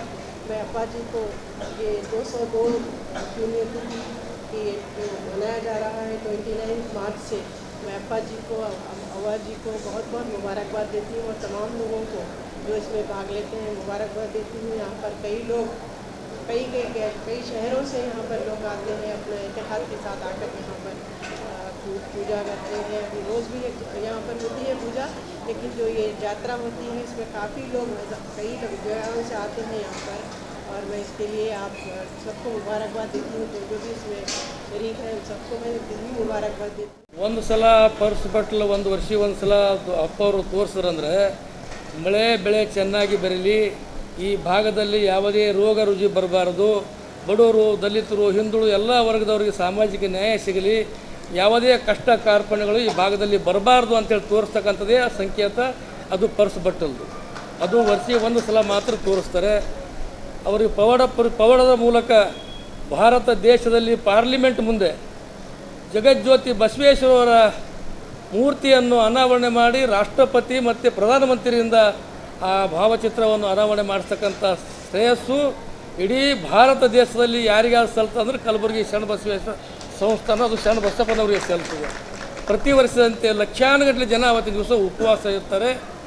ಅವರು ಏನೇನು ಬೇಡ್ಕೊಳ್ತಾರೆ ಜೀವನದಲ್ಲಿ, ಅವ್ರು ಏನೇ ಕಷ್ಟ ಬಂದರೂ ಅಪ್ಪ ಇವತ್ತು ದಿವಸ ನಾವು ಪರಿಹಾರ ಮಾಡಬೇಕಂದ್ರೆ ಪವಾಡಗಳ ಮೂಲಕ ಕಲಬುರಗಿ ಶರಣಬಸವೇಶ್ವರವರು ಅವರ ಕಷ್ಟ ಕಾರ್ಪಣ್ಯ ತೆಗೆದು ಅವರಿಗೆ ಸರಿ ದಾರಿ ತರ್ತಕ್ಕಂಥ ಕೆಲಸ ಮಾಡ್ತಕ್ಕಂಥ ಸಂಸ್ಥಾನ ಇದು ಬೇಡಿದವರಿಗೆ ಬೇಡಿದನ್ನೇ ಕೊಡ್ತಕ್ಕಂಥ ಸಂಸ್ಥಾನ. ಇಡೀ ವಿಶ್ವದಲ್ಲಿ ಏಕೈಕ ಸಂಸ್ಥಾನ ಕಲಬುರಗಿ ಶರಣಬಸವೇಶ್ವರರು. 202ನೇ ಪುಣ್ಯತಿಥಿ ಮಹಾದಾಸೋಹ ಯಾತ್ರಾ ಮಹೋತ್ಸವ ನಿಮಿತ್ತ ನಾವೆಲ್ಲರೂ ಇಲ್ಲಿ ಕೂಡಿದ್ದೇವೆ. ತಾವೆಲ್ಲರೂ ಸಹಕರಿಸಿದ್ದಕ್ಕೆ ಈ ಯಾತ್ರಾ ಮಹೋತ್ಸವಕ್ಕೆ ತಾವೆಲ್ಲ ಬಂದು ಇಲ್ಲಿ ಕುಂತು ನೀವೆಲ್ಲ ಸಹಕರಿಸಿದ್ದಕ್ಕೆ, ಎರಡು ಮಾತಾಡಿದ್ದಕ್ಕೆ, ತಮ್ಮ ಅನಿಸಿಕೆ ಹೇಳಿದ್ದಕ್ಕೆ ಮತ್ತು ಇಲ್ಲಿ ಬಂದು ಕುಂತು ನಮ್ಮ ಜಾತ್ರೆ ಪರಿಪೂರ್ಣ ಆಗೋಕ್ಕೆ ತಾವೆಲ್ಲರೂ ಸಹಾಯ ಮಾಡಿದ್ದೇವೆ. ತಮ್ಮೆಲ್ಲರಿಗೂ ನನ್ನ ಕಡೆಯಿಂದ ಧನ್ಯವಾದವನ್ನು ಅರ್ಪಿಸುತ್ತೇನೆ. ಇದು ಜಾತ್ರೆ ಇಷ್ಟು ಯಶಸ್ವಿಯಾಗಿ ನಡೆಯಲು ಕಾರಣ 200 ವರ್ಷದಿಂದ ತಾವೆಲ್ಲ ಭಕ್ತರು ಬಂದು ನೀವೆಲ್ಲರೂ ಬಂದು ನಮ್ಗೆ ಕೂಡಿ ಸಹಕರಿಸಿ ನಮಗೇನು ಮುಂದುವರಿಸಲು ದಾರಿ ಮಾಡ್ತಾ ಇದ್ದೀರಿ. ತಮ್ಮೆಲ್ಲರಿಗೆ ಮತ್ತೊಮ್ಮೆ ಧನ್ಯವಾದಗಳನ್ನು ಅರ್ಪಿಸುತ್ತೇನೆ. ಮಾರ್ಚ್ 29 ಮತ್ತು 30ರಂದು ಉಚ್ಚಾಯಿ ತೇರು ಉತ್ಸವ ಇರುತ್ತದೆ. 5 ದಿನ ವಿಶೇಷ ಪೂಜೆ ಇರುತ್ತದೆ. ಮೊದಲನೇ ದಿನ ಭಾವಿ ಮತ್ತು ಗಂಗಾ ಪೂಜೆ ಅಂತ ಮಾಡುತ್ತಾರೆ. ಉಳಿದ 2 ದಿನ ಪಾಲ್ಕಿ ಉತ್ಸವ ಪೂಜೆ ಇರುತ್ತದೆ. ಮಹಾದಾಸೋಹಿ ಶರಣಬಸವೇಶ್ವರ ಯಾವಾಗಲೂ ತ್ರಿಕಾಲ ಪೂಜೆ ಅವಾಗಿಂದ ತ್ರಿಕಾಲ ಪೂಜೆ ನಡೀತಾ ಇದೆ. ಅದು ಪೀಠಾಧಿಪತಿಗಳು ಮಾಡ್ಕೋತಾ ಬರ್ತಾ ಇದ್ದಾರೆ. ಈಗಲೂ ಕೂಡ ಗುರುಲಿಂಗ ಜಂಗಮ ಪೂಜೆ ನಡೀತಿದೆ. ಅದು 8ನೇ ಪೀಠಾಧಿಪತಿಯಾದ ನನ್ನ ಯಜಮಾನರು ಮತ್ತು ನನ್ನ ಮಗನಾದ ಚಿರಂಜೀವಿ ದೊಡ್ಡಪ್ಪ ಅವರು ಮುಂದುವರಿಸಿಕೊಂಡು ಹೋಗ್ತಾ ಇದ್ದಾರೆ. ಉಚ್ಚಾಯಿ ಮತ್ತು ರಥೋತ್ಸವ ಮತ್ತು ಪ್ರಸಾದ ಪಟಲ ಲಿಂಗ ಸಜ್ಜಿಕೆಯನ್ನು ನಮ್ಮ ಯಜಮಾನರು ಮತ್ತು ನನ್ನ ಮಗ ಚಿರಂಜೀವಿ ದೊಡ್ಡಪ್ಪ ಅವರು ಎಲ್ಲನೂ ಕಾರ್ಯಕ್ರಮವನ್ನು ಮುಂದುವರಿಸಿಕೊಂಡು ಹೋಗ್ತಾ ಇದ್ದಾರೆ. ಕುಂಭ ಪೂಜೆ ಇರುತ್ತೆ. ಕುಂಭ ತೆಗೆದುಕೊಂಡು ಹೋಗುತ್ತಾರೆ. ನಂದಿಕೋಲ ಪಾಲಕ್ಕಿ ಬರುತ್ತದೆ. ಶಂಕರ್ಲಿಂಗ ಗುಡಿಯಿಂದ ನಂದಿಕೋಲ ಬರುತ್ತದೆ. ಬೀದಿ ಬಸವಣ್ಣ ಗುಡಿಯಿಂದ ನಂದಿಕೋಲ ಬರುತ್ತದೆ. ಗುರು ಬಸವೇಶ್ವರ ಗುಡಿಯಿಂದ ಪಲ್ಲಕ್ಕಿ ತರುತ್ತಾರೆ. ಶ್ರೀಮಾನ್ ದೇಶ್ಮುಖ್ ಮನೆತನದಿಂದ ಶ್ರೀಮಾನ್ ಪಾಂಡುರಂಗ್ ದೇಶ್ಮುಖ್ ಅಣ್ಣವರಿಂದ ಸನ್ಮಾನ ಮಾಡಲಾಗುತ್ತದೆ. ಅವರಿಗೆ ಸನ್ಮಾನ ಮಾಡಲಾಗುತ್ತದೆ ನಮ್ಮ ಸಂಸ್ಥೆಯಿಂದ. ದರ್ಗಾದಿಂದ ಹೂಗಳು ಬರುತ್ತವೆ. ಭಜನೆ, ಡೊಳ್ಳು, ಕುಣಿತ, ನಾಟಕ, ನೃತ್ಯ, ಸಂಗೀತ ಸಂಭ್ರಮವೇ ಇರುತ್ತದೆ, ಉತ್ಸವವೇ ಇರುತ್ತದೆ. ಜಾತ್ರಾ ಮೈದಾನದಲ್ಲಿ 200 ವರ್ಷಗಳಿಂದ ಜಾತ್ರೆ ಮಾಡಲಾಗುತ್ತದೆ. ತೊಟ್ಟಿಲು ಆಡಲು ತರತರದ ಜೋಕಾಲಿ, ಜಾತ್ರೆ ನೋಡಲು ಆನಂದ, ಪ್ರವಚನ ಕೂಡ ನಡೆಯುತ್ತದೆ. ಹೀಗೆ ಸಾಂಸ್ಕೃತಿಕ ಕಾರ್ಯಕ್ರಮಗಳು ಯಾವಾಗಲೂ ನಡೀತಾ ಇದೆ. ಮಕ್ಕಳು, ಹಿರಿಯರು, ದೊಡ್ಡವರು ಎಲ್ಲರೂ ಕೂಡಿ ಶರಣರ ಉತ್ಸವಕ್ಕೆ ನೋಡಿ ಆನಂದ ಪಡುತ್ತಾ ಇದ್ದಾರೆ. ಮತ್ತು ಲಕ್ಷಾನು ಭಕ್ತರು ದಾಸೋಹ ಮಹಾಮನೆಯಲ್ಲಿ ಪ್ರಸಾದ ಸೇವನೆ ಮಾಡಿ ಜೀವನ ಪಾವನ ಮಾಡಿಕೊಳ್ಳುತ್ತಿದ್ದಾರೆ. ಇಲ್ಲಿ ಭಕ್ತರು, ವ್ಯಾಪಾರ ಮಳಿಗೆಯವರು, ಅಡತಿ ದಾಲ್ಮಿಲ್ ಸಹೋದರರು, ಫರ್ಟಿಲೈಸೇಷನ್ ಸಹೋದರರು ಎಲ್ಲರೂ ಮುಂದಾಗಿ ದಾಸೋಹ ಮಾಡಲಿಕ್ಕೆ ಬಂದಿದ್ದಕ್ಕೆ ತಮಗೆ ನನ್ನ ಕಡೆಯಿಂದ ಧನ್ಯವಾದಗಳನ್ನು ಅರ್ಪಿಸುತ್ತೇನೆ. ಯಾವುದೇ ಜಾತಿ, ಧರ್ಮ, ಮತ, ಪಂಥ, ಲಿಂಗ ಭೇದ ಭಾವ ಇಲ್ಲದೆ ಸಮನಾದ ಭಾವದಿಂದ ಸರ್ವರ ಏಳಿಗೆಗೆ, ಲೋಕ ಕಲ್ಯಾಣಕ್ಕೆ ಎಲ್ಲರೂ ಕೂಡಿ ಮಾಡುತ್ತಿರುವ ಇದು ಜಾತ್ರೆ. ಸೇವೆ ಮಾಡುತ್ತಿರುವ ಮಹಾದಾಸೋಹಿ ಶರಣಬಸವೇಶ್ವರರು ಯಶಸ್ವಿಯಾಗಿ ಜಾತ್ರೆ ನಡೀತಾ ಇದೆ. ಪೀಠಾಧಿಪತಿಯವರು ಕೂಡ ಹಾಗೆ ಇದೇ ಮುಂದುವರಿಸಿಕೊಂಡು ಹೋಗ್ತಾ ಇದ್ದಾರೆ. ಕಾಯಕನೂ ಮಾಡುತ್ತಿದ್ದಾರೆ. ಶರಣಬಸವೇಶ್ವರ ಸಂಸ್ಥೆಯು ಇದೇ ನಿಟ್ಟಿನಲ್ಲಿ ಹೆಜ್ಜೆ ಇಡುತ್ತಾ ಇದೆ. ಸರ್ವಧರ್ಮ ಸಮ್ಮೇಳನದ ಜಾತ್ರೆಯಾಗಿದೆ ಇದು. ನಮ್ಮ ಕಲಬುರಗಿ ಗೌರವ ಮತ್ತು ಭಾವೈಕ್ಯತೆಯ ಪ್ರತೀಕ ಇದು. ನಾವೆಲ್ಲರೂ ಹೀಗೆ ಕೂಡಿ ಈ ರಥೋತ್ಸವ ಮಾಡಿಕೊಂಡು ಹೋಗೋಣ.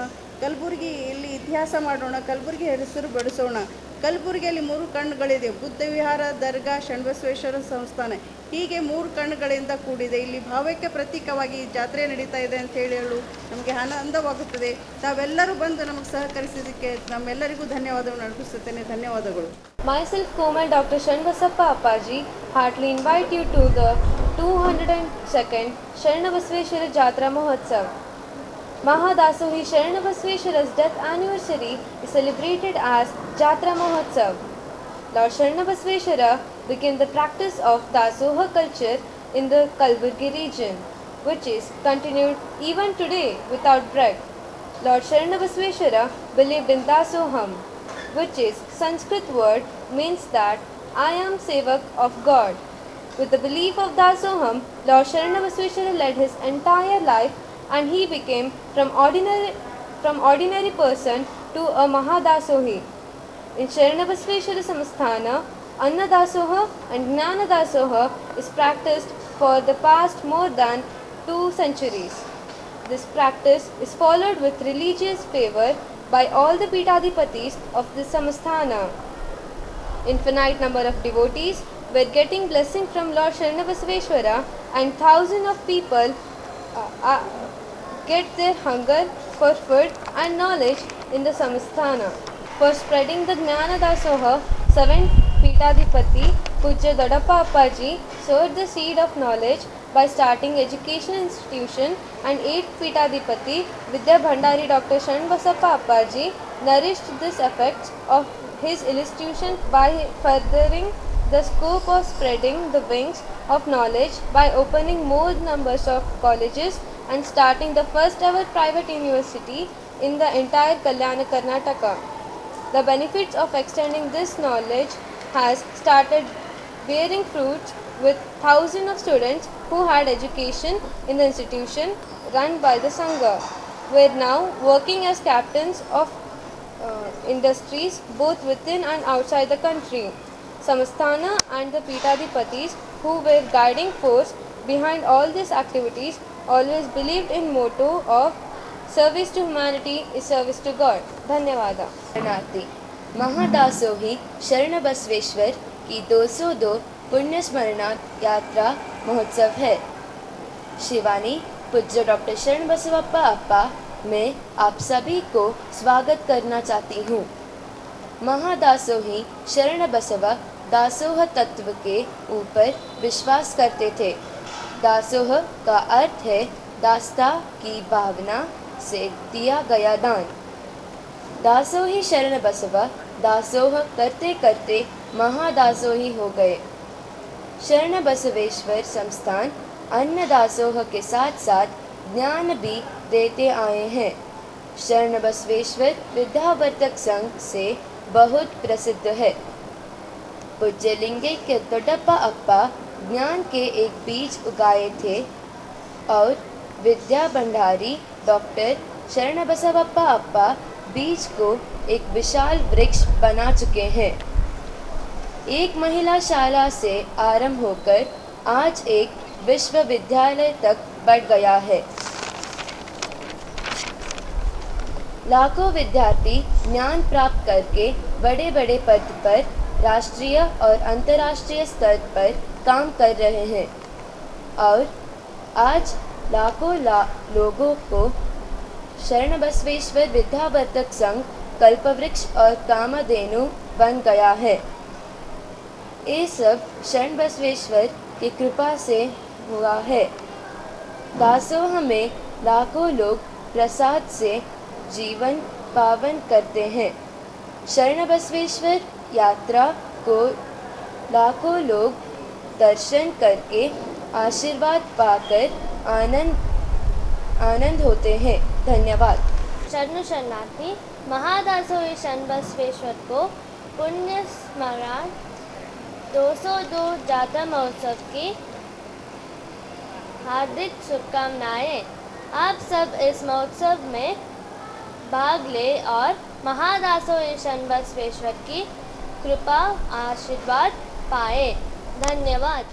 ಜಾತ್ರೆಯ ಪ್ರತಿದಿನವೂ ದೇವಸ್ಥಾನದ ಆವರಣದಲ್ಲಿ ಇರುವ ಶಿವಾನುಭವ ಮಂಟಪದಲ್ಲಿ ವಿಶೇಷ ಉಪನ್ಯಾಸಕರಿಂದ ಶರಣ ಬಸವೇಶ್ವರರ ತತ್ವ ಸಿದ್ಧಾಂತಗಳ ಮತ್ತು ಶಿವಶರಣರ ಕುರಿತಾದ ಉಪನ್ಯಾಸ ಕಾರ್ಯಕ್ರಮಗಳು ನಡೆಯುತ್ತವೆ. ಇನ್ನೊಂದು ಕಡೆ ವಿವಿಧ ಜಿಲ್ಲೆ ಹಾಗೂ ರಾಜ್ಯಗಳಿಂದ ಬಂದಿರುವ ಭಜನೆ ತಂಡಗಳಿಂದ ರಾತ್ರಿ ಇಡೀ 5 ದಿನಗಳ ಕಾಲ ಶರಣ ಬಸವೇಶ್ವರರ ಭಜನೆ ಹಾಗೂ ಕೀರ್ತನೆಗಳು ನಡೆಯುತ್ತವೆ.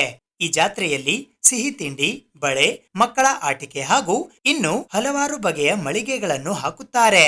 ಇದರ ಜೊತೆಯಲ್ಲಿಯೇ ವಿವಿಧ ಬಗೆಯ ಜೋಕಾಲಿಗಳು ಬರುತ್ತವೆ. ಎಲ್ಲವೂ ಸೇರಿ 15 ದಿನದ ಜಾತ್ರೆಯನ್ನು ಕಳೆಗಟ್ಟಿಸುತ್ತವೆ. ಲಕ್ಷಾಂತರ ಭಕ್ತರು ಜಯಘೋಷವನ್ನು ಹಾಕುತ್ತಾ ಭಕ್ತಿಯಿಂದ ತೇರು ಎಳೆಯುತ್ತಾರೆ. ತೇರು ಸಾಗುವ ಹಾದಿಯಲ್ಲಿ ಹೂವು ಹಣ್ಣುಗಳನ್ನು ಮೇಲೆ ಹಾರಿಸುತ್ತಾ ಜಯಘೋಷವನ್ನ ಮೊಳಗಿಸುತ್ತಾ ಭಕ್ತಿ ಭಾವದ ಅಲೆಯಲ್ಲಿ ಮೀಯುತ್ತಾರೆ. ಹೀಗೆ ಸಾಗುವ ತೇರು ಶರಣಬಸವೇಶ್ವರರ ದೇವಸ್ಥಾನದ ಸಂಕೀರ್ಣದಲ್ಲಿ ಸುಮಾರು 100 ಮೀಟರ್ ದೂರದಲ್ಲಿ ಇರುವ ಬಸವಣ್ಣನ ಗುಡಿಯವರೆಗೂ ತಲುಪಿ ಮತ್ತೆ ದೇವಸ್ಥಾನದ ಕಡೆಗೆ ಹಿಂದಿರುಗುತ್ತದೆ. ಉಳಿದ 13 ದಿನಗಳ ಕಾಲ ಜಾತ್ರೆಯ ಮೆರುಗು ಹಾಗೆಯೇ ಇರುತ್ತದೆ.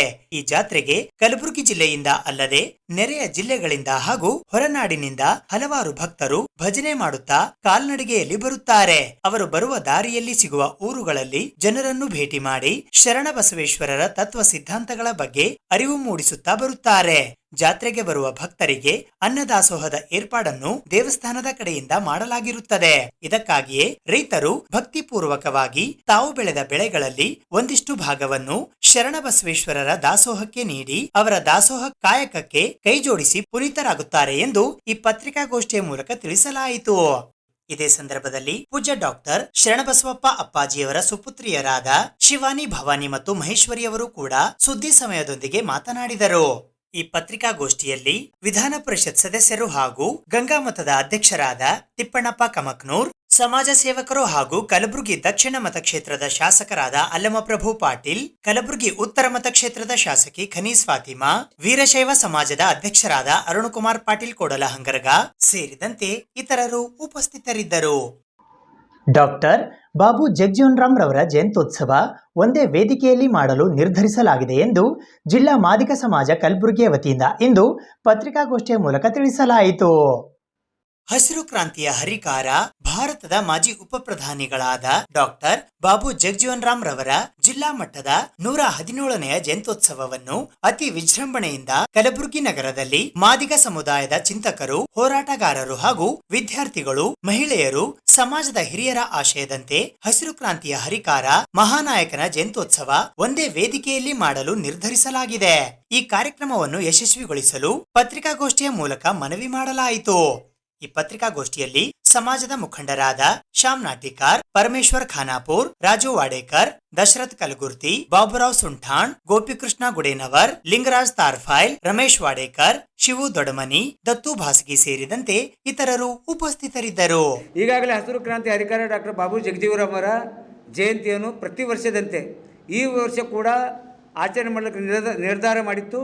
ಅದರಲ್ಲಿ ಕೆಲವು ಹೋರಾಟಗಾರರಿಗೆ ಸಭೆಯ ಮಾಹಿತಿ ಸರಿಯಾದ ರೀತಿಯಲ್ಲಿ ತಲುಪದ ಕಾರಣ ಮತ್ತು ತಾರಾತುರಿಯಲ್ಲಿ ಒಂದು 2 ಗುಂಪು ಮಾಡ್ತಕ್ಕಂಥ ಒಂದು ವ್ಯವಸ್ಥೆ ಆಗಿತ್ತು. ಅದರಿಂದ ಇವತ್ತು ನಮ್ಮ ಸಮಾಜ ಹಿರಿಯರು ಎಲ್ಲರೂ ಕೂಡಿಕೊಂಡು ಒಂದೇ ವೇದಿಕೆಗೆ ಕಾರ್ಯಕ್ರಮ ಮಾಡೋಣ ಅನ್ನತಕ್ಕಂಥ ಒಂದು ದೃಷ್ಟಿ ಇಟ್ಟುಕೊಂಡು ಇವತ್ತು ದತ್ತು ಭಾಷೆಯವರಿಗೆ ಮತ್ತು ರಮೇಶ್ ವಾಡೇಕರ್ ಅವರಿಗೆ ಕರೆಸಿ ಅವರಿಬ್ಬರ ಮನವೊಲಿಸಿ ಒಂದೇ ಜಯಂತಿ ಒಂದೇ ವೇದಿಕೆ ಮಾಡೋಣ ಅನ್ನೋ ನಿಟ್ಟಿನಲ್ಲಿ ಇವತ್ತು ರಮೇಶ್ ವಾಡೇಕರ್ ಅವರಿಗೆ ಅಧ್ಯಕ್ಷರು, ಗೌರವಾಧ್ಯಕ್ಷರಾಗಿ ಮಾಪಣ್ಣ ಹದ್ನೂರವರು ಮತ್ತು ಕಾರ್ಯಾಧ್ಯಕ್ಷರಾಗಿ ದತ್ತು ಭಾಸ್ಗಿ ಅವರು, ಪ್ರಚಾರ ಸಮಿತಿ ಅಧ್ಯಕ್ಷರಾಗಿ ಬಸವರಾಜ್ ಬಾಡ್ಯಾಳ್ ಅವರು ಮತ್ತು ಕಾರ್ಯಾಧ್ಯಕ್ಷರಾಗಿ ಉಮೇಶ್ ಮಾಳಿಗೆ ಮತ್ತು ತಿಮ್ಮೇಶ್ ಬಾಡ್ಯಾಳ್, ನಗರ ಸಮಿತಿ ಅಧ್ಯಕ್ಷರಾಗಿ ಶರಣ್ ಸಗರ್ಕರ್, ಕಾರ್ಯಾಧ್ಯಕ್ಷರಾಗಿ ಮಲ್ಲಿಕಾರ್ಜುನ್ ಸೈಡ್ಗಿ, ಮಹಿಳಾ ಸಮಿತಿ ಅಧ್ಯಕ್ಷರಾಗಿ ಶ್ರೀಮತಿ ಸುನೀತಾ ಕೊಲ್ಲೂರ್, ಕಾರ್ಯಾಧ್ಯಕ್ಷರಾಗಿ ಶ್ರೀಮತಿ ನಾಗಮ್ಮ ಡಿ ಕವಳೇಕರ್, ಪ್ರಚಾರ ಸಮಿತಿ ಅಧ್ಯಕ್ಷರಾಗಿ ಶ್ರೀಮತಿ ಗೀತಾ ಎಂ ರತ್ನಡಿಗಿ, ಕಾರ್ಯಾಧ್ಯಕ್ಷರಾಗಿ ಶ್ರೀಮತಿ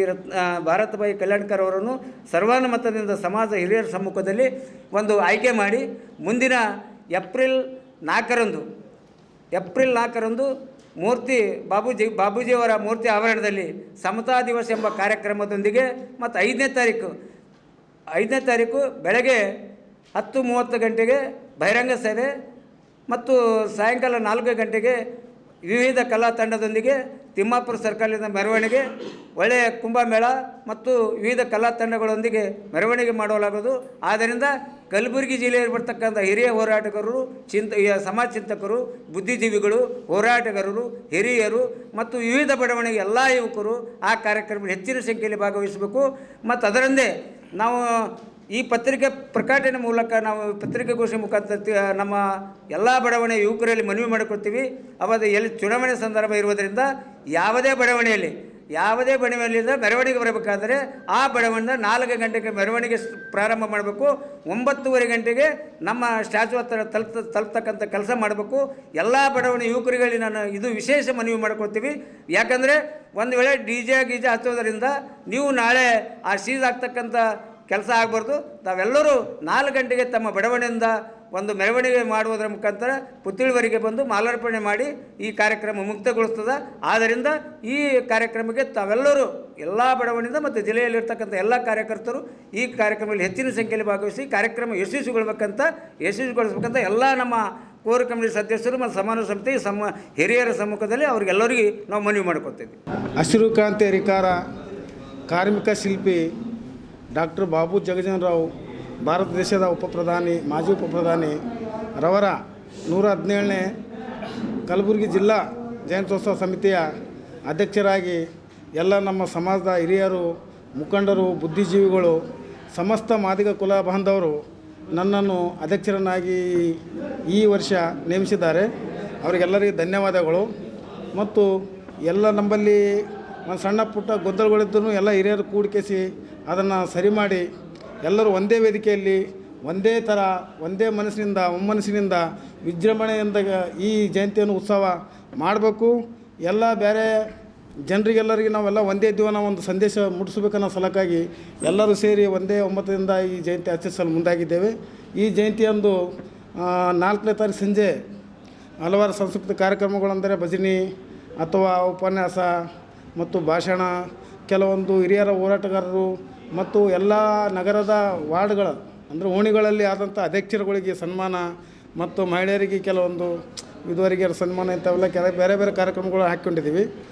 ಅದೇ ರೀತಿ 5ನೇ ತಾರೀಕು ಬೆಳಗ್ಗೆ ಸರ್ಕಾರದ ಒಂದು ಜಯಂತ್ಯೋತ್ಸವದಲ್ಲಿ ಭಾಗಿಯಾಗಿ ನಾವೆಲ್ಲರೂ ಸೇರಿ ಗಾರ್ಲೆಂಡ್ ಮಾಡಿ ಮತ್ತು ತದನಂತರ 10 ಗಂಟೆಗೆ 10ರಿಂದ 11, 10:30 ಗಂಟೆಗೆ ಬಹಿರಂಗ ಸಭೆಯಲ್ಲಿ ಎಲ್ಲರೂ ಸಹಸ್ರ ಸಂಖ್ಯೆಯಲ್ಲಿ ಭಾಗವಹಿಸಿ ಒಂದು ಓಪನ್ ಸಭೆಯನ್ನು ಸಮಾವೇಶ ಮಾಡಲಾಗುವುದು.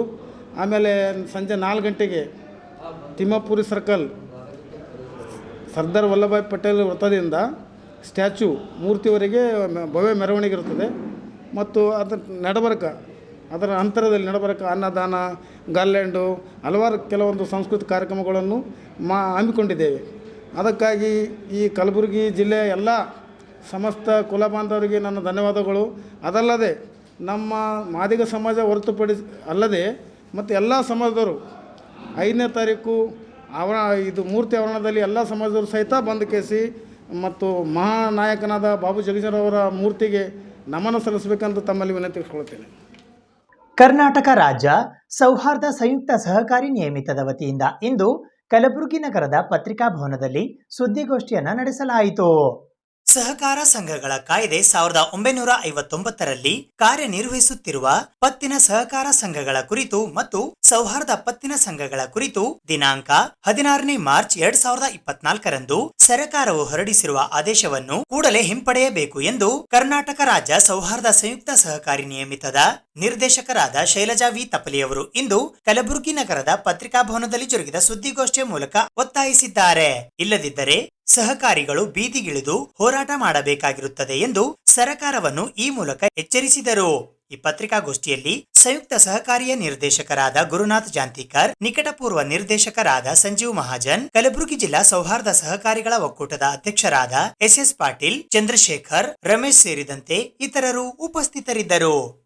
ಕರ್ನಾಟಕ ಸರ್ಕಾರ ದಿನಾಂಕ 16/3/2024ರಂದು ಒಂದು ಸಹಕಾರಿಗೆ ಸಂಬಂಧಪಟ್ಟಂತೆ ಕರ್ನಾಟಕ ರಾಜ್ಯ ಸೌಹಾರ್ದ ಸಹಕಾರಿ ಅಧಿನಿಯಮ 1997 ಹಾಗೂ ಸಹಕಾರ ಸಂಘಗಳ ಕಾಯ್ದೆ 1959 ಎರಡೂ ಕಾಯ್ದೆಗಳಿಗೆ ಕುರಿತಂತೆ ಒಂದು ಆದೇಶವನ್ನು ಹೊರಡಿಸಿದೆ. ಈ ಆದೇಶ ಹೇಗಿದೆ ಅಂತಂದರೆ ಸಹಕಾರಿಗೆ ಒಂದು ರೀತಿಯ ಮರಣ ಶಾಸನ ಇದ್ದ ಹಾಗೆ.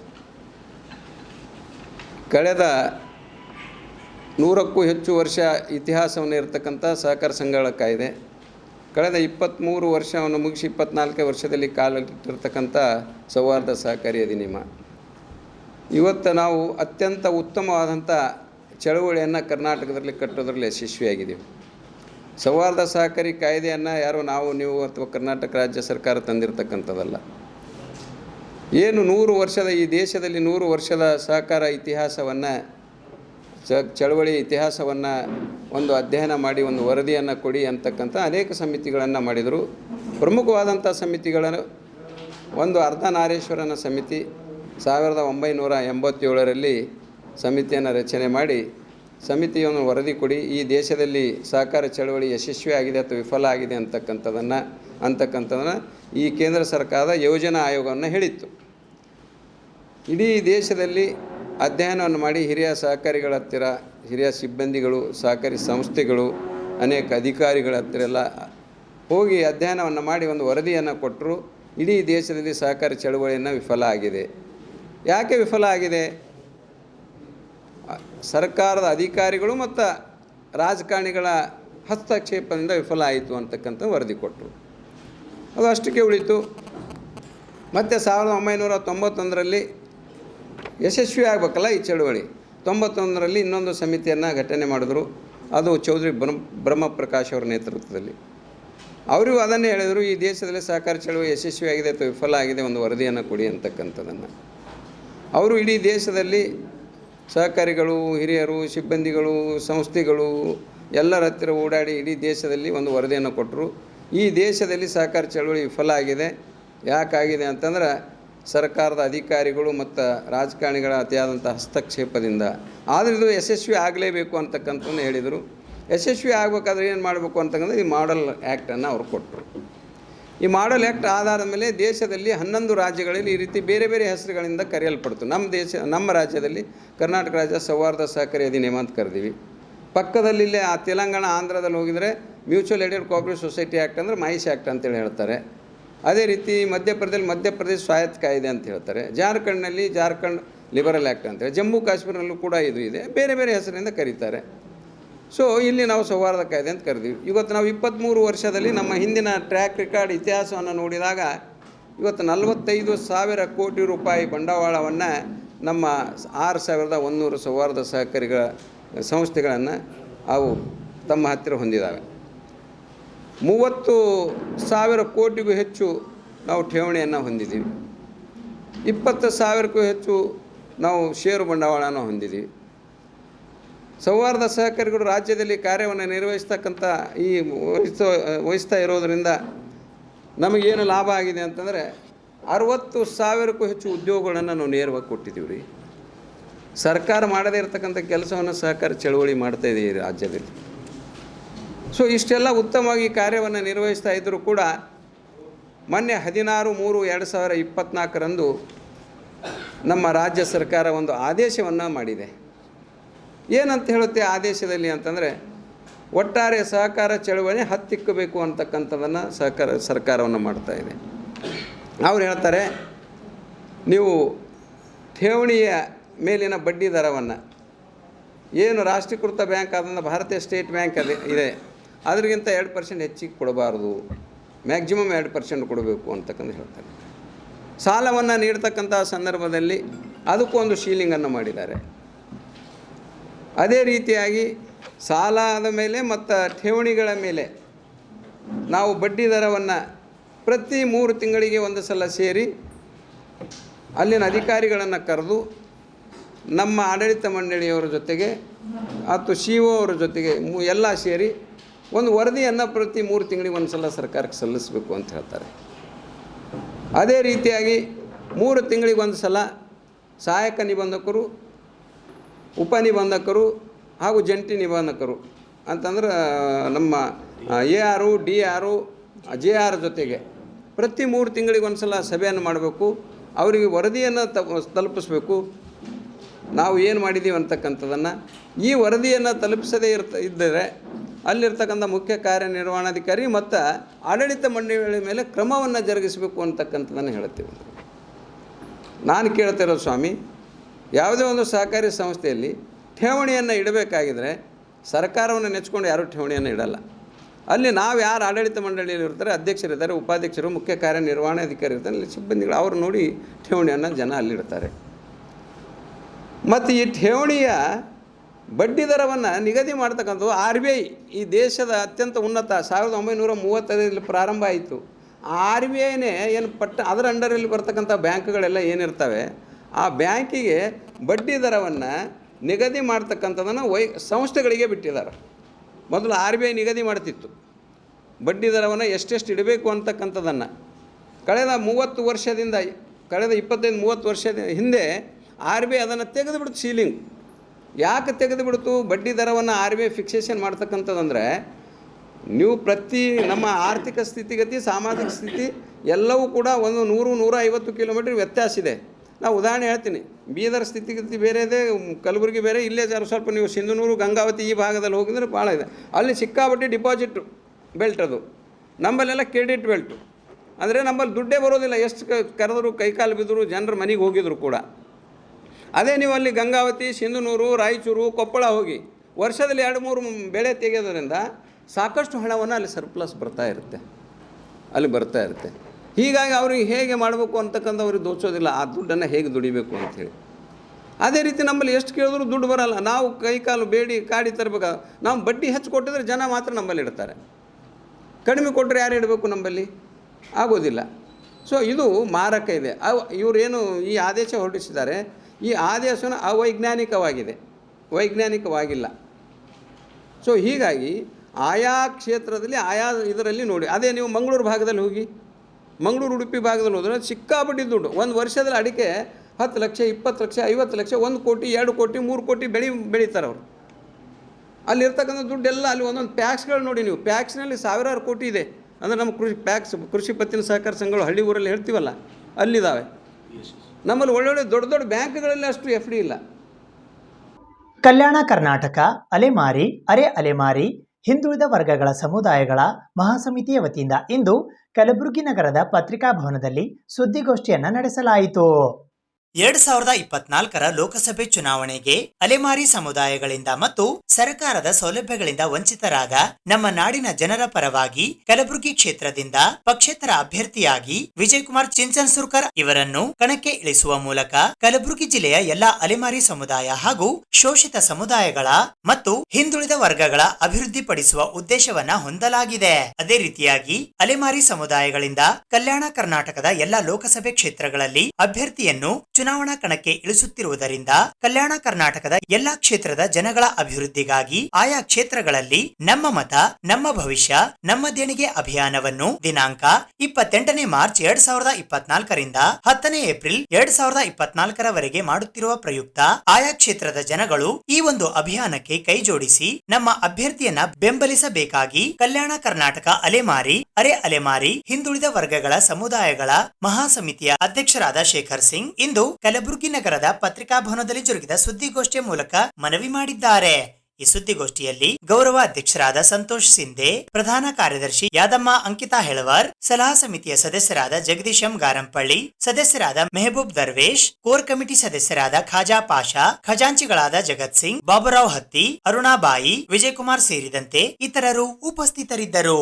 ಕಳೆದ ವಾರ ನಾವು ಅಲೆಮಾರಿ ಮಹಾಸಮಿತಿಯಿಂದ ಮತ್ತು ಜನಸೇವಾ ರಕ್ಷಣಾ ವತಿಯಿಂದ ಅಭ್ಯರ್ಥಿಯನ್ನು ಘೋಷಣೆ ಮಾಡಿದ್ದು. ಆದರೆ ಇವತ್ತು ನಾವು ಜನಸಂಪರ್ಕ ಯಾವ ರೀತಿ ನಾವು ಮಾಡಬೇಕು ಜನರಿಂದಲ್ಲ ಒಂದು ಅಭಿಯಾನವನ್ನು ಚಾಲನೆ ಕೊಡ್ತಾ ಇದ್ದೀವಿ. ಆ ಅಭಿಯಾನದ ಹೆಸರು ನಮ್ಮ ಮತ ನಮ್ಮ ಭವಿಷ್ಯ ನಮ್ಮ ದೇಣಿಗೆ ಅಭಿಯಾನ ಅಂತ. ಇದು ಈ ಅಭಿಯಾನವು ಉದ್ದೇಶ ಏನಾಗಿದೆ ಅಂದರೆ ಜನಸಂಪರ್ಕ ಮಾಡುವ ಒಂದು ಉದ್ದೇಶವಾಗಿದೆ. ಈಗ ಕಳೆದ 30-40 ವರ್ಷಗಳಿಂದ ಎಲ್ಲ ರಾಜಕೀಯ ಪಕ್ಷಗಳು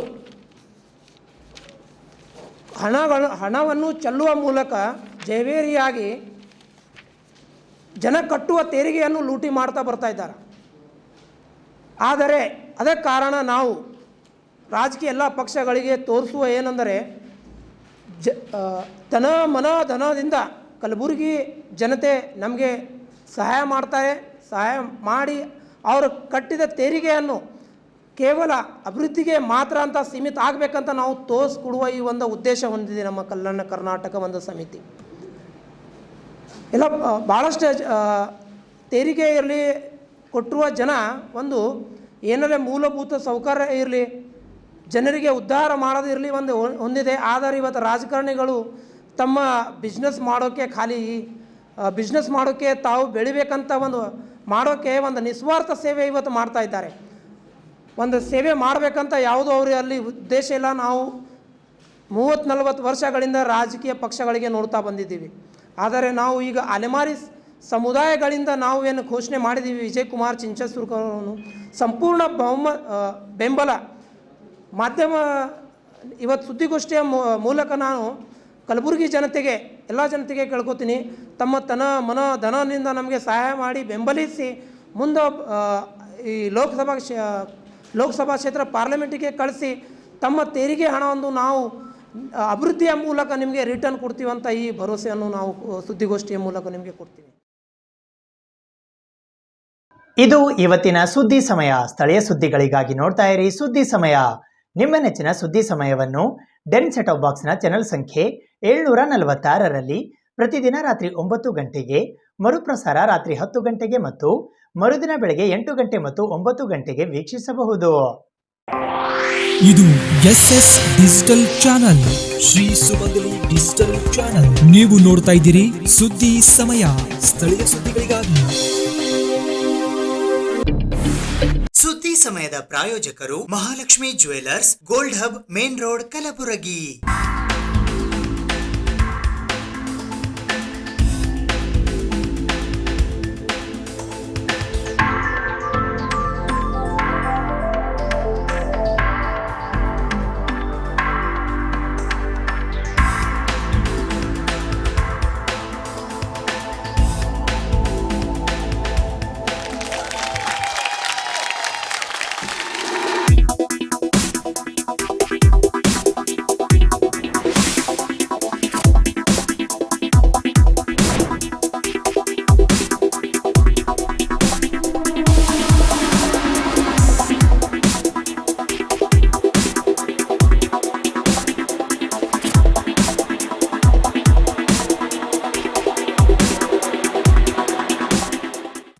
Dhanalakshmi jewellers gold hub main road Gulbarga.